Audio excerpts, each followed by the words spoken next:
কালীগঞ্জ বিধানসভার উপনির্বাচনের ফলাফল ঘোষণার পরই বোমাবাজি শুরু তৃণমূলের। সিপিআইএম কর্মীদের বাড়ি লক্ষ্য করে চলে বোমাবাজি। সেই বোমাবাজিতে মৃত্যু 9 বছরের ছাত্রী তামান্না খাতুনের। পুলিশ নীরব দর্শকের ভূমিকায়। খবর পেয়ে সাথে সাথে ছুটে যায় বামপন্থী ছাত্র যুব আন্দোলনের রাজ্য ও জেলা নেতৃত্ব। দেখা করেন পরিবারের সাথে। ঘটনার প্রতিবাদে সেদিনই সাধারণ মানুষকে সাথে নিয়ে কালীগঞ্জ থানা ঘেরাও করে বামপন্থী ছাত্র যুব কর্মীরা।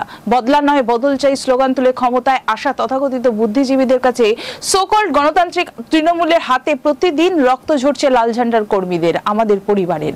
কমরেড চিতামণি সোরেন থেকে কালীগঞ্জের সাবিনা বিবি সন্তানারা বুকে যন্ত্রণা নিয়ে আমরা শুধুই লাশ কুড়িয়েছি।